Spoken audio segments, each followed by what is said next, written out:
BCom semester 3 taxation करवेरा परिचय मकान मिलकत शीर्षक ની શરૂઆત આપણે કરી છે। મકાનનું ગ્રોસ વાર્ષિક મૂલ્ય કેવી રીતે શોધવું ત્યાં સુધીનો એક દાખલો આપણે ગણ્યો છે। આજે એક દાખલો લઈએ, એમાં એનું ચોખ્ખું વાર્ષિક મૂલ્ય અને એની કરપાત્ર કિંમત કેવી રીતે શોધવી એ આપણે જોઈએ છીએ। શ્રી યશ કુમાર 3 મકાનના માલિક છે। આ દાખલાની રકમ હું ગ્રુપમાં મૂકું છું। નીચેની માહિતી પરથી આકારણી વર્ષ 2020-21 માટે મકાન મિલકતની કરપાત્ર આવક નક્કી કરો। વિગત 3 મકાન છે, ફ્લેટ, ટેનામેન્ટ અને રો હાઉસ।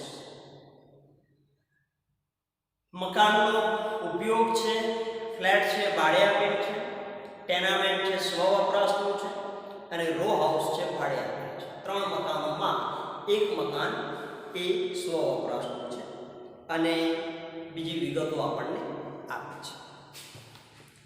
તો 3 મકાનો આપણને આપ્યા હોય, એમાં મકાનના ઉપયોગના આધારે આપણે એની કરપાત્રતા શોધીએ છીએ। જો મકાન સ્વરહેઠાણનું હોય, સ્વરહેઠાણ એટલે કે એમાં પોતે રહીએ છીએ એ મકાન હોય તો એનું ચોખ્ખું વાર્ષિક મૂલ્ય શૂન્ય ગણાય। શૂન્ય ગણવું ત્યાં સુધી આપણે ગણતરી ગ્રોસ વાર્ષિક મૂલ્યની ન કરીએ। જો ભાડે આપેલ હોય તો એની ગણતરી આપણે કરીશું। ગ્રોસ વાર્ષિક મૂલ્ય શોધીએ, ચોખ્ખું વાર્ષિક મૂલ્ય શોધીએ અને એની કરપાત્ર કિંમત શોધીએ। જો મકાન અંગત ધંધા માટેનું તો એની કરપાત્ર કિંમત બરાબર શૂન્ય। તો એમાં આપણે કોઈ ગણતરી કરવાની જરૂર નથી। અને જો ભાડે આપેલ હોય તો ગણતરી કરવી। ધંધા માટે ભાડે આપેલ હોય, ધંધો કરવા માટે બીજાને ભાડે આપેલ એનું ભાડું આવતું હોય તો આપણે ચોખ્ખું વાર્ષિક મૂલ્ય અને કરપાત્ર કિંમત શોધીએ છીએ। પણ જ્યારે એક કરતા વધારે મકાનો સ્વરહેઠાણમાં હોય, મેં આગળ પણ બતાવ્યું એનું એક લેક્ચર પણ લીધું છે કે જ્યારે એક કરતા વધારે મકાન સ્વરહેઠાણના હોય ત્યારે આપણે ગમે તે એક મકાન જેનું ગ્રોસ વાર્ષિક મૂલ્ય વધારે હોય એ મકાનને આપણે કલમ 23(2) નું બનાવીએ છીએ। સ્વરહેઠાણ એટલે શું? તો કલમ 23(2) નું મકાન, 23(2) નું મકાન। તો ગમે તે એક મકાનમાં આપણે રહીએ છીએ કે જેનું ગ્રોસ વાર્ષિક મૂલ્ય વધારે છે એ મકાનમાં આપણે રહીએ છીએ, એને આપણે કલમ 23(2) નું બનાવીએ અને બાકીનું સ્વરહેઠાણનું મકાન છે એ ભાડે આપેલ છે એવી ધારણા સાથે આપણે ગણતરી કરીએ છીએ। હવે યશ કુમારની માલિકીના 3 મકાનો આપ્યા છે, એની કરપાત્ર કિંમત શોધવા માટે આપણે પત્રક બનાવીએ। આકારણી વર્ષ 2020-21, પાછલું વર્ષ 2019-20 ની વિગતો આપી છે। શ્રી યશ કુમારના મકાનોની કરપાત્ર આવક દર્શાવતું પત્રક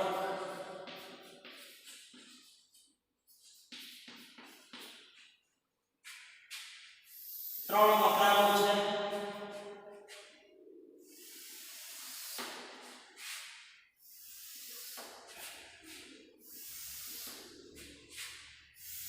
ત્રણ ખાના બનાવીએ। વિગત રકમ રૂપિયા અને રકમ પત્રક બહુ મોટું થાય એટલે આપણે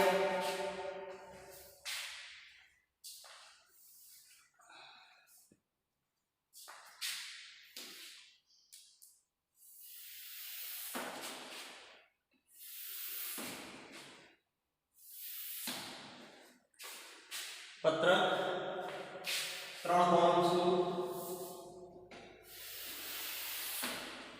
બનાવીએ. ચલો હવે મકાન નંબર 1 મકાનનું નામ છે ભાડે આપેલ અને ફ્લેટ છે. મકાન ફ્લેટ છે જે ભાડે આપેલ છે. હવે ભાડે આપેલ હોય એટલે આપણે સૌથી પહેલા ગ્રોસ વાર્ષિક મૂલ્ય શોધીએ, ચોખ્ખું વાર્ષિક મૂલ્ય શોધીએ અને પછી કરપાત્ર કિંમત શોધીએ. તો હવે સ્ટેપ 1 ગ્રોસ વાર્ષિક મૂલ્ય શોધવા માટે 4 સ્ટેપમાંથી પસાર થવું પડે. પહેલો સ્ટેપ છે મ્યુનિસિપલ આકારણી મૂલ્ય, જેને આપણે એ કહીએ છીએ. તો પહેલા મકાનમાં મ્યુનિસિપલ આકારણી મૂલ્ય 18,000 છે. સેકન્ડ છે વાજબી અપેક્ષિત ભાડું, વાજબી અથવા અપેક્ષિત ભાડું જેને આપણે બી કહીએ છીએ. વાજબી ભાડું આપ્યું છે આપણને 15,000. બંનેમાંથી જે રકમ મોટી છે 18,000 એ શું બને છે? આધાર ભાડું. તો મોટી રકમ ઉપરની બંને રકમોમાં મોટી રકમ આધાર ભાડું. ત્રીજો છે હવે શું આવ્યું? Standard rent. Standard rent C. તો સ્ટાન્ડર્ડ રેન્ટ બરાબર આ દાખલામાં સ્ટાન્ડર્ડ રેન્ટ આપણને આપ્યું નથી. જો ના આપ્યું હોય તો જે રકમ છે એ રકમ સ્ટેપ 1 ની રકમ બને છે. દાખલા તરીકે સ્ટાન્ડર્ડ રેન્ટ આપ્યું હોય 15,000 તો 18,000 અને 15,000 બંનેમાંથી નાની રકમ એ સ્ટેપ 1 ની રકમ બને. બંનેમાંથી નાની રકમ પણ અહીંયા આપ્યું જ નથી એટલે આપણે જે રકમ છે એ રકમ લઈએ છીએ. સ્ટેપ 1 ની રકમ 18,000. હવે આપણે સ્ટેપ 2. તો સ્ટેપ 2 બરાબર શું છે? તો મળવાપાત્ર વાર્ષિક ભાડું. મળવાપાત્ર વાર્ષિક ભાડું. આ મકાન ભાડે આપ્યું છે પણ 12 મહિનાનું ભાડું કેટલું આવે છે? દાખલા તરીકે મહિને 2,000 આવતું તો 12 મહિનાનું 24,000. અહીંયા વાર્ષિક ભાડું પણ મળે છે 15,000. 12 મહિનાનું 15,000 મળે છે, જેમાંથી બાદ વસૂલ નહીં થયેલ ભાડું. વસૂલ નહીં થયેલ ભાડું. વસૂલ નહીં થયેલ ભાડું તો 15,000 એ સ્ટેપ વસૂલ નહીં થયેલ ભાડું દાખલામાં આપ્યું છે. તો જોઈ લઈએ વસૂલ નહીં થઈ શકે તેવું ભાડું એ પણ દાખલામાં નથી. તો એ 15,000 આપણે બાદ કરીએ છીએ. તો આ શું આવ્યું? સ્ટેપ 2 ની રકમ. હવે દાખલાની અંદર કદાચ એમ કહ્યું હોય ભાડુઆતની સગવડ માટે કરેલ ખર્ચ. ભાડુઆતને આપણે મકાન ભાડે આપ્યું છે પણ ભાડુઆતને સગવડ માટે આપણે ઘોડો બનાવ્યો અને ખર્ચ કર્યો હોય તો એ ખર્ચ પણ અહીંયા મળવાપાત્ર વાર્ષિક ભાડામાંથી બાદ કરીશું. બરાબર છે? દાખલા તરીકે 2,000 ભાડુઆતની સગવડ માટેના ખર્ચ દાખલામાં આપ્યા છે તો મળવાપાત્ર વાર્ષિક ભાડામાંથી 15,000 માંથી 2,000 ને બાદ કરીએ એટલે 13,000 અને એમાંથી વસૂલ નહીં થયેલ ભાડું બાદ કરીએ છીએ.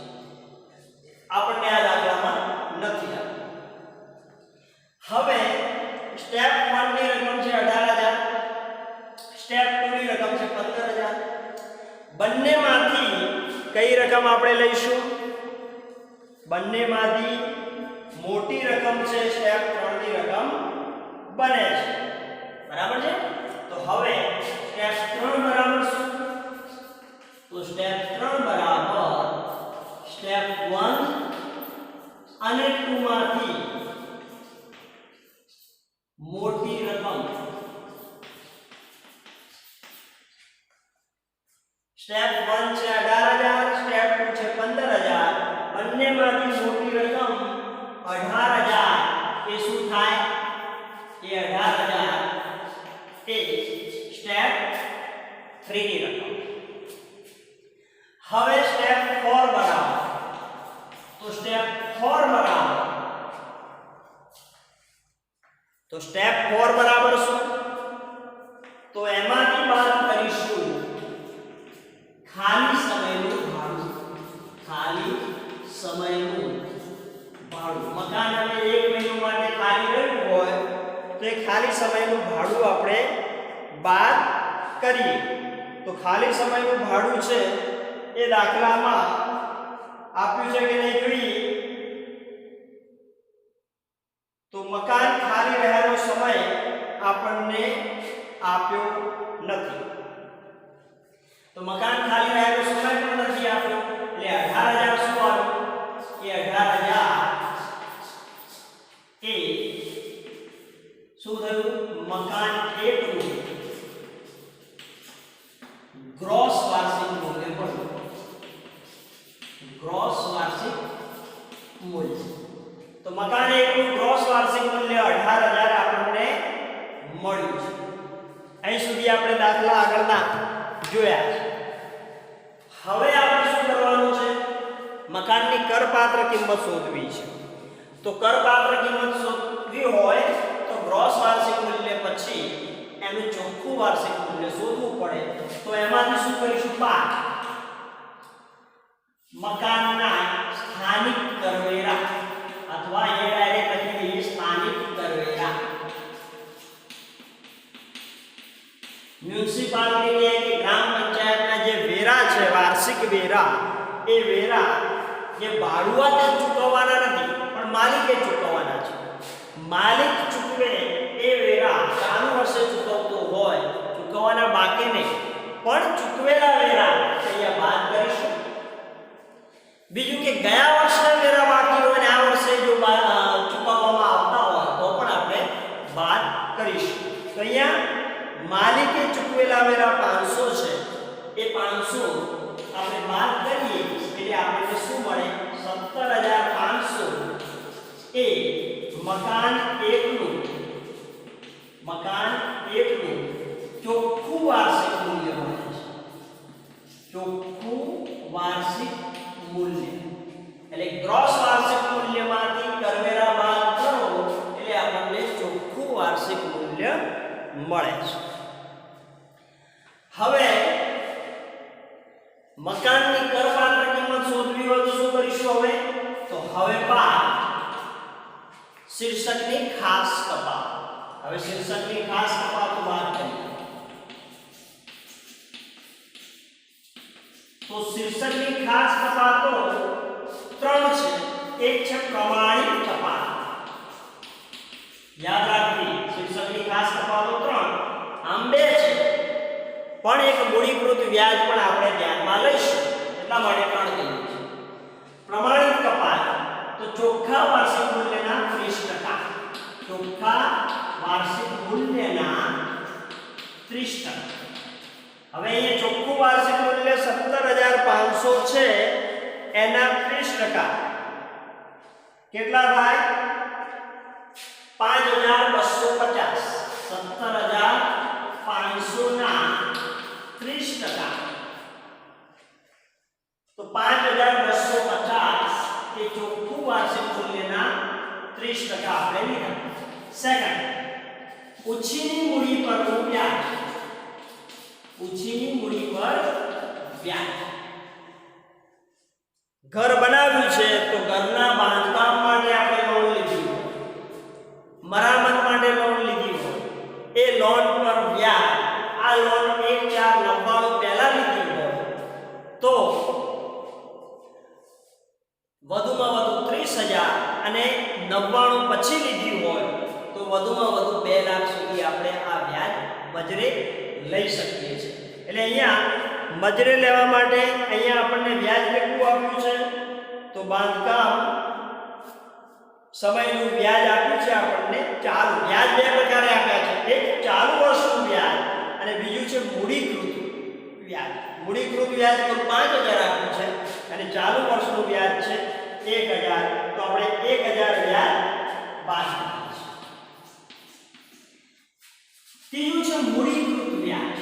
જ્યારે આપણને મૂડીકૃત વ્યાજ આપ્યું તો મૂડીકૃત વ્યાજ શું છે? હવે આ લોન લીધી છે આપણે, દાખલા તરીકે મેં લોન લીધી છે 2015 માં. જગ્યાનો જે મેં એવું લખું છું, આ જગ્યા નથી એટલા માટે 2015 માં 1516 માં લોન લીધી છે અને લોન લીધા પછી જે વ્યાજ, દાખલા તરીકે હું મકાન બનાવું છું, મૂડીકૃત વ્યાજ વિશે આપણે સ્પષ્ટતા કરીએ કે મકાન બનાવવા માટે આપણે લોન લીધી છે 1516. જ્યારે મકાન બને છે તો તાત્કાલિક બની નથી જતું. મકાન બને એટલે વર્ષ કે 2 વર્ષ કામ ચાલે. હવે 2 વર્ષનું ભેગું થયેલું વ્યાજ, આ વ્યાજ જે 1000 છે એ ગયા વર્ષનું છે, ચાલુ વર્ષનું વ્યાજ છે, પણ 2 વર્ષનું ભેગું થયેલું જે વ્યાજ છે એને આપણે મૂડીકૃત વ્યાજ કહીએ છીએ. દાખલા તરીકે 2015-16 ની અંદર મકાન બનાવતો હતો, 16-17 ને 17-18 સુધી એ મકાનનું બાંધકામ ચાલુ રહ્યું તો એનું ભેગું થયેલું વ્યાજ 15000 જેવું થયું. તો મકાન બનાવતી વખતે જેટલા વર્ષ કામ ચાલ્યું, જેટલા મહિના કામ ચાલ્યું, એ મહિના દરમિયાન જે વ્યાજ આપણે બેંકને ચૂકવીએ છીએ એ વ્યાજને મૂડીકૃત વ્યાજ કહીએ છીએ. તો એ મૂડીકૃત વ્યાજ બાંધકામ પૂર્ણ થાય એના પછીના 5 વર્ષ સુધી મજરે મળે. એટલા માટે મૂડીકૃત વ્યાજ આપ્યું હોય તો આપણે સૌથી પહેલા શું જોવાનું? બાંધકામ પૂર્ણ થયાનું વર્ષ. બરાબર છે? એટલે અહીંયા તમને મુદ્દો આપ્યો હશે કે મકાનનું બાંધકામ પૂરું થયાનું વર્ષ 2011-12 છે. જો અહીંયા 2011-12 છે બાંધકામ પૂર્ણ થયાનું વર્ષ. અને મૂડીકૃત વ્યાજ આપ્યું છે 5000. તો 5000 મૂડીકૃત વ્યાજ છે એ 5000 બાંધકામ પૂર્ણ થયા પછીના 5 વર્ષ સુધી મજરે લીધું હોય. એટલે બાંધકામ પૂર્ણ થયા પછીના 5 વર્ષમાં એમને મજરે લઈ લીધું છે. આપણું પાછલું વર્ષ કયું છે? 2019-20. એટલે 19-20 માં આપણે મજરે ન લેવાય. કેમ કે આગળ મજરે થઈ મળી ગયું છે. તો હવે 5 વર્ષ કયા? તો તમે જુઓ કે 2012-13, 13, 14, 15, 15-16 અને 16-17 એ 5 વર્ષમાં એમને 5000 વ્યાજ છે. 5000 વ્યાજ મજરે લીધું છે. તો 5 વર્ષમાં 5000 નો 5મો ભાગ, 5 વર્ષ એમાં શું છે? 5મા ભાગ તરીકે, એટલે પહેલા વર્ષે 1 ભાગ મળે, બીજા વર્ષે બીજો મળે, ત્રીજો, ચોથો અને 5મો ભાગ. એટલે 5 વર્ષે 5000 નો 5મો ભાગ કેટલો થાય? પહેલા વર્ષે 1000 લીધા, બીજા વર્ષે 1000 લીધા, ત્રીજા વર્ષે 1000 લીધા, ચોથા વર્ષે 1000 લીધા અને 5મા વર્ષે 1000 લીધા. એટલે 5000 જે છે એનું વ્યાજ મજરે આપણે બાંધકામ પૂર્ણ થયાના 5 વર્ષમાં મજરે લઈ લીધું છે. ક્યાં સુધી લઈ લીધું? 16-17. એટલે હવે આપણે મજરે લેવાનું થતું નથી. ભલે મૂડીકૃત વ્યાજ આપણને આપ્યું છે પણ મજરે ન મળે. કેમ ન મળે? 16-17 સુધી એમને મજરે મળી ગયું છે એટલા માટે ન મળે. ફરી પાછું મૂડીકૃત વ્યાજ વિશે તમને કહું કે મૂડીકૃત વ્યાજ એટલે શું? કે બાંધકામ ચાલુ હોય, મકાન બનાવતા હોઈએ, એ બાંધકામ ચાલુ હોય એ સમય દરમિયાન 2 વર્ષ ચાલુ હોય તો 2 વર્ષનું ભેગું થયેલું વ્યાજને મૂડીકૃત વ્યાજ કહીએ છીએ. અને બાંધકામ પૂર્ણ થાય પછીના 5 વર્ષ મજરે લઈ શકાય. આ દાખલામાં આ મકાનની ફ્લેટ મકાનમાં 2011-12 માં બાંધકામ પૂર્ણ થયું છે. એટલા માટે એના પછીના 5 વર્ષ 12, 13, 14, 15, 15, 16, 17 સુધી એ મજરે લઈ શકો છો. એટલે 16-17 માં એમને છેલ્લે 5માં 1000 નો હપ્તો લઈ લીધો મજરે, તો હવે આપણે આ વર્ષે મજરે ન મળે. એટલા માટે અહીંયા શું આવ્યું?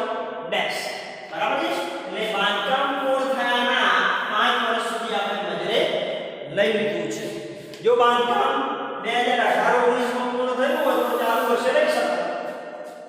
એટલે હવે એમાંથી 6250 શીર્ષકની કપાત બાદ કરો એટલે શું આવ્યું?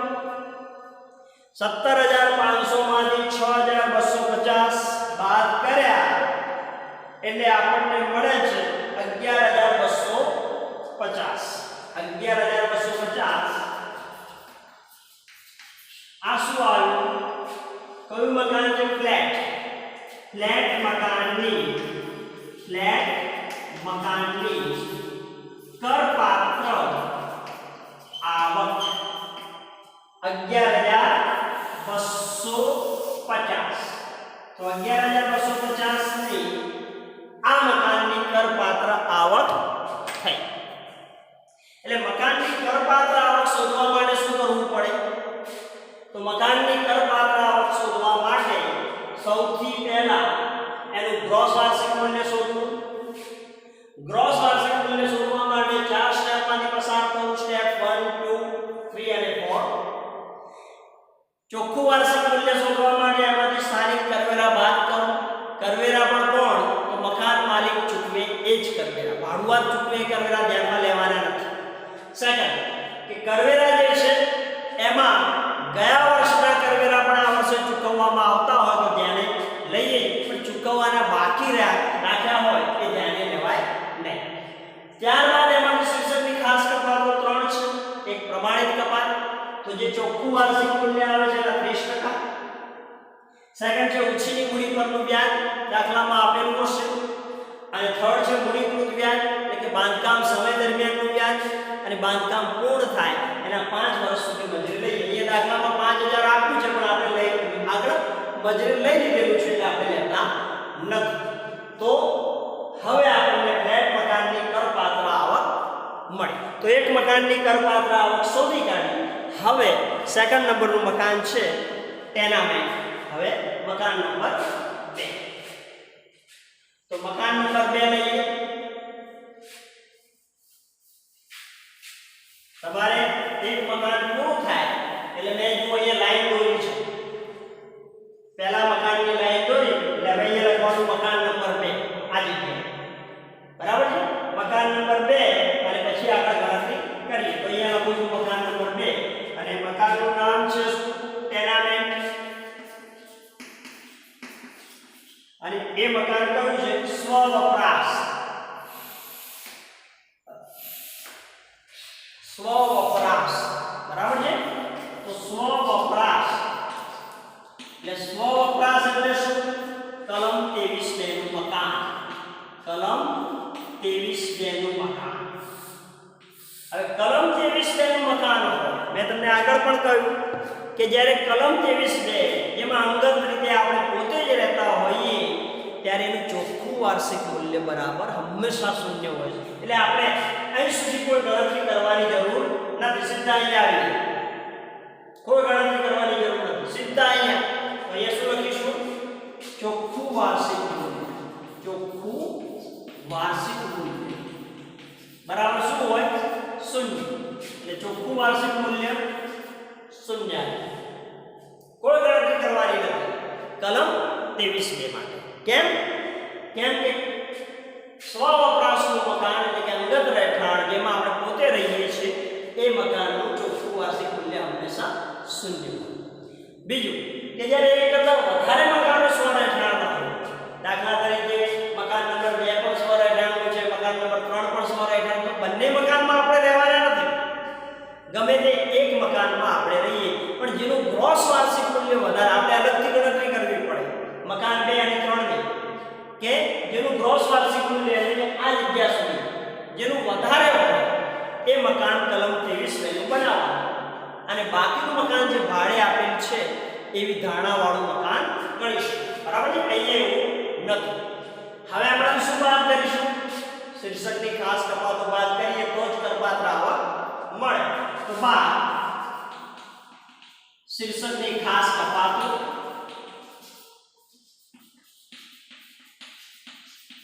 તો શીર્ષકની ખાસ કપાતો એમાં એક શું છે?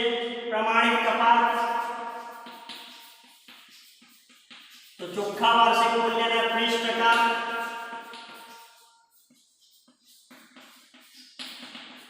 30% બરાબર જો શૂન્યના 30% શૂન્ય. સેકન્ડ, ઉછીની મૂડી પરનું વ્યાજ. જો આ ત્રણે કપાતો છે આપણે લખીએ તો દાખલામાં ઉછીની મૂડી પરનું વ્યાજ આપ્યું છે. મકાન બાંધકામ લોનનું વ્યાજ ચાલુ વર્ષનું 6000 આપ્યું છે. અને થર્ડ, મૂડીકૃત વ્યાજ. મૂડીકૃત વ્યાજ. તો મૂડીકૃત વ્યાજ કુલ 30000 આપ્યું છે. હવે મૂડીકૃત વ્યાજ આપ્યું એટલે આપણે તરત જ જોવાનું બાંધકામ પૂર્ણ થયાનું વર્ષ. તો દાખલામાં બાંધકામ પૂર્ણ થયાનું વર્ષ 2015-16 છે. દાખલા તરીકે 2015-16 છે. તો 15-16 હોય તો આપણને કયા કયા વર્ષ મજરે મળે? તો 16-17 5 વર્ષ મળે. 17-18 18-19 19-20 અને 20-21 આ 5 વર્ષ સુધી આપણે મૂડીકૃત વ્યાજ મજરે લઈ શકીએ. આપણું પાછલું વર્ષ 2019-20 આમાં આવે છે એટલે અહીંયા આપણને મજરે મળશે. બાંધકામ પૂર્ણ થયું છે 2015 તો 16-17 માં પાંચમો ભાગ મળે, 17-18 માં પાંચમો ભાગ, 18-19 માં પાંચમો ભાગ, 19-20 માં પાંચમો ભાગ અને 20-21 માં પાંચમો ભાગ. એટલે અહીંયા કુલ વ્યાજ 30000 નો પાંચમો ભાગ આપણને મજરે મળશે. 30000 નો પાંચમો ભાગ. તો 30000 નો પાંચમો ભાગ કેટલો થાય? એ વ્યાજ આપણે મજરે લઈએ છીએ. એટલે 6000 એ મજરે લઈશું. એટલે 6 ને 6 12000 શું આવ્યું? 6 ને 6 12000.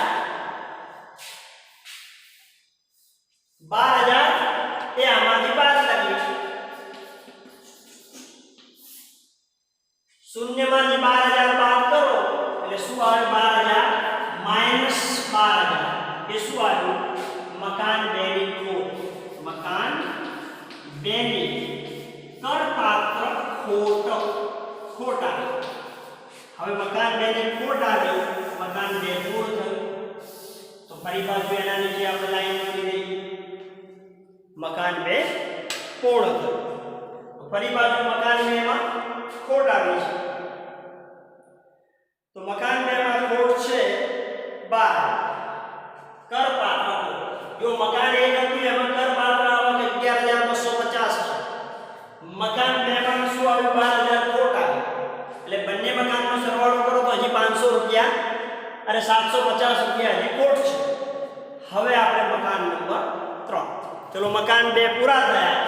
તો હવે લાઈન દોરીને નીચે લખો મકાન નંબર 3.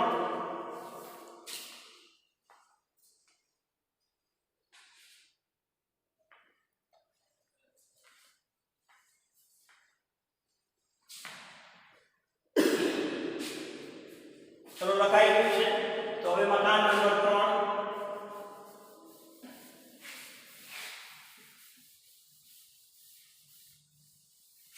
તમારે નીચે લખતા જાઓ.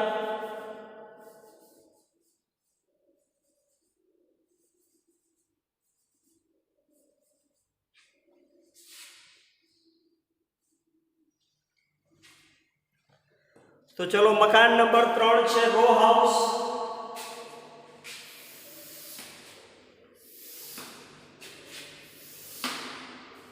મકાન નંબર 3 રો હાઉસ. અને રો હાઉસ છે એ ભાડે આપે છે. તો ભાડે આપે છે એટલા માટે આપણે બધા સ્ટેપોની ગણતરી કરવી પડે. પહેલો સ્ટેપ 1. તો સ્ટેપ 1 બરાબર મ્યુનિસિપલ આકારણી મૂલ્ય જેને જે કહીએ છીએ. દાખલામાં મ્યુનિસિપલ આકારણી મૂલ્ય આપ્યું છે આ મકાનનું 39000. 39000. સેકન્ડ છે તો સેકન્ડ શું છે? વ્યાજબી અપેક્ષિત ભાડું. તો વાજબી અપેક્ષિત ભાડું બી. તો બી બરાબર વ્યાજબી અપેક્ષિત ભાડું આપણને આપ્યું છે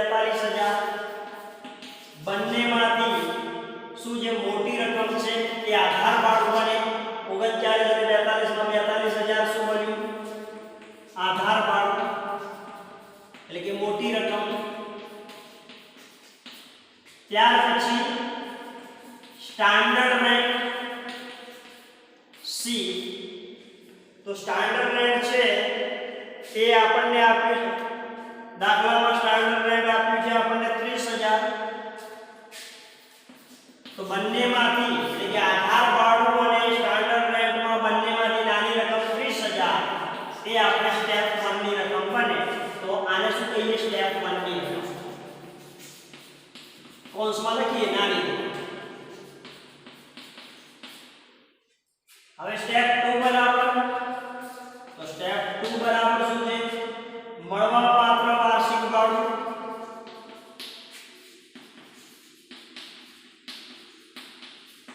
તો મળવાપાત્ર વાર્ષિક ભાડું કેટલું? તો દાખલામાં વાર્ષિક ભાડું આપ્યું છે 36,000 મળે છે, જેમાંથી બાદ જો ભાડુઆતની સગવડ માટે કરેલ ખર્ચ હોય તો બાદ કરીશું, અને ના હોય તો જરૂર નથી. વસૂલ નહીં થયેલ ભાડું બાદ કરીશું.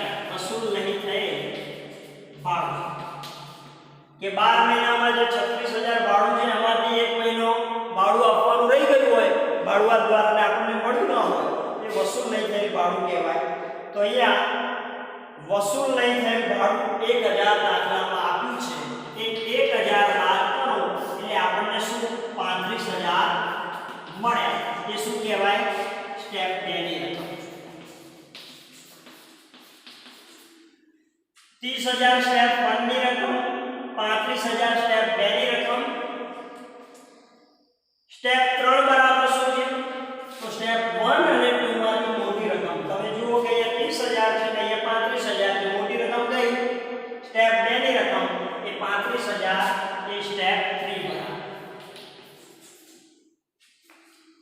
હવે સ્ટેપ 4 બરાબર શું? તો 12 ખાલી સમયનો ભાગ. હવે મકાન કોઈ સમય માટે ખાલી રહ્યું હોય તો ભાડું બાદ કરીએ. તો અહીંયા મકાન ખાલી રહેવાનો સમય આપ્યો છે એ કેટલો છે? 1 માસ. 12 મહિનાનું ભાડું 36,000 છે, ભાગ્યા 12 કરો તો મહિનાનું ભાડું આપણને મળે. 36,000 ભાગ્યા 12 કરો એટલે મહિનાનું ભાડું 3,000 થાય. એટલે મકાન ખાલી સમયનું ભાડું એ 3,000 આપણને આપ્યું છે. તો 32,000 શું છે? એ 32,000 એ મકાન કયા નંબરનું મકાન છે? આ 3 નું ગ્રોસ વાર્ષિક મૂલ્ય મળે. હવે મકાન 3 નું ગ્રોસ વાર્ષિક મૂલ્ય 32,000, એમાંથી સ્થાનિક કરવેરા બાદ કરીશું. માલિકે ચૂકવેલા કરવેરા 1,000 આપ્યા છે અને ભાડુઆતે ચૂકવેલા કરવેરા જે છે એ 2,000 આપ્યા છે. અહીંયા કરવેરા હંમેશા માલિક, એટલે મકાન કોનું છે? માલિક. માલિક કરવેરા જે ચૂકવે છે એ જ બાદ થાય, ભાડુઆત ચૂકવે છે એ બાદ થતા નથી. તો માલિકે ચૂકવેલા કરવેરા 1,000 એમાંથી બાદ કરીશું એટલે શું આવે? 31,000 એ મકાન 3 નું ચોખ્ખું વાર્ષિક મૂલ્ય મળે. તો મકાન 3 નું ચોખ્ખું વાર્ષિક મૂલ્ય એ થયું 31,000. હવે શીર્ષકની ખાસ 3 કપાતો, એમાં એક પ્રમાણિત કપાત. તો પ્રમાણિત કપાત ચોખ્ખા વાર્ષિક મૂલ્યના 30%. 31,000 ના 30% કેટલા થાય? 9,300. તો 9,300 ચલો ચોખ્ખું વાર્ષિક મૂલ્ય 31,000 ના 30%. બીજું ઉછીની લીધેલ મૂડી પરનું વ્યાજ. તો દાખલામાં ઉછીની મૂડી પરનું વ્યાજ કેટલું આપ્યું છે એ પણ જોઈએ. હા, મકાન બાંધકામ ની લોનનું વ્યાજ ચાલુ વર્ષનું 3,000 આપણને આપ્યું છે. એટલે 3,000 મકાન બાંધકામનું વ્યાજ અને મૂડીકૃત વ્યાજ કુલ 12,000 આપ્યું છે. જો મૂડીકૃત વ્યાજ આપ્યું હોય તો તરત જ એને બાંધકામ પૂર્ણ થયાનું વર્ષ આપણે જોઈએ તો દાખલામાં 2017-18 છે. એટલે એના 5 વર્ષ મજૂરી મળે. 18-19, 19-20, 20-21,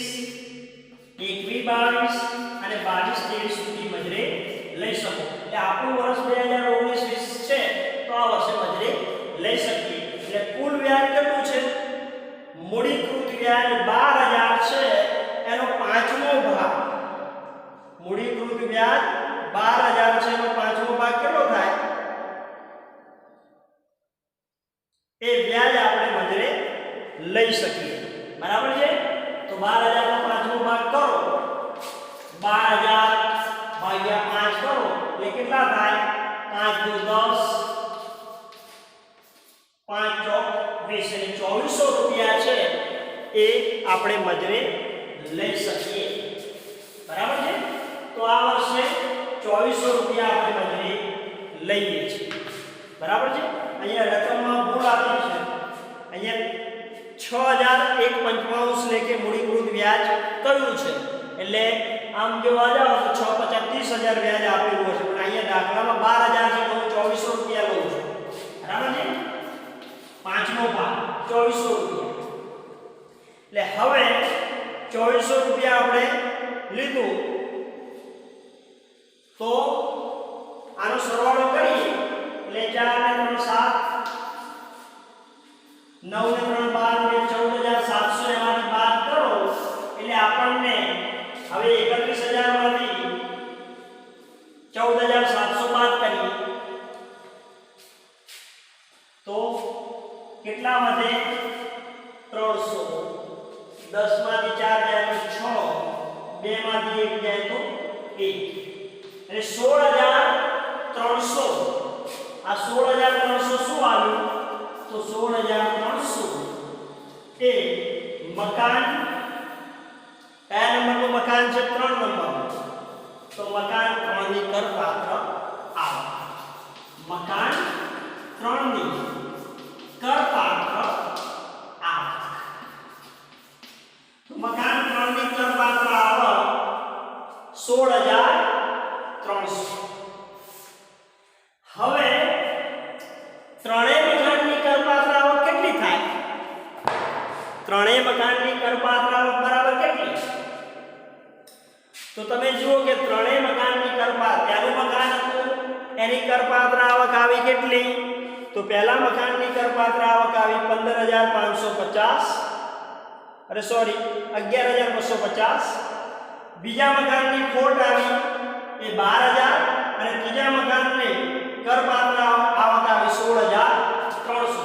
તો તમે જુઓ કે જે કરપાત્ર છે 16300 અને 11250 એનો સરવાળો કરો તો 16 ને 26 27550 થાય અને એમાંથી 12000 બાદ કરો એટલે 15550. ત્રણેય મકાનની 15550 આ શું આવ્યું? ત્રણેય મકાનની કરપાત્ર આવક થઈ. ત્રણેયનો સરવાળો મકાનોની કરપાત્ર આવક. તો ત્રણેય મકાનની કરપાત્ર આવક આપણે છેલ્લે દર્શાવીએ છીએ. આ આપણો જવાબ છે 15550. પહેલું મકાન, તો પહેલા મકાનમાં કરપાત્ર આવક હતી 11250. બીજા મકાનમાં 12000 ખોટ આવી એટલે 11250 માંથી 12000 બાદ કરો એટલે -750 આવે. અને ત્રીજા મકાનમાં 16300 શું આવ્યું? નફો થયો એટલે 16300 માંથી 750 બાદ કરો એટલે આપણને 15550 જે છે એ ત્રણેય મકાનની કરપાત્ર આવક મળી. એટલે અહીંયા દાખલો ગણવા માટે શું કરવું પડે કે જ્યારે એક કરતાં વધારે મકાનો આપ્યા હોય તો એનો ઉપયોગ શું છે? દાખલા તરીકે આ મકાનનો ઉપયોગ ભાડે આપે છે તો બધા જ સ્ટેપની ગણતરી કરવી પડે. મકાનનો ઉપયોગ સ્વરક્ષાનો હોય તો આપણે આગળ બીજા નંબરનું મકાન જોયું એનું ચોખ્ખું વાર્ષિક મૂલ્ય 0 ગણીએ. મકાનનો ઉપયોગ અંગત ધંધા માટે હોય તો સીધા જ આપણે અહીં આવીએ છીએ મકાનની કરપાત્ર આવક બરાબર 0 ગણાય. એટલે આ રીતે આપણે ગણતરી કરવાની છે. આ દાખલામાં જવાબ આવે છે 15550 એ એની કરપાત્ર આવક છે. અહીં સુધી રાખીએ છીએ. બધાએ આ દાખલો ગણવાનો છે અને ઘણા બધા દાખલા તમારી બુક્સની અંદર આપ્યા છે. તમે ગણતરી કરતા રહો. જય અંબે.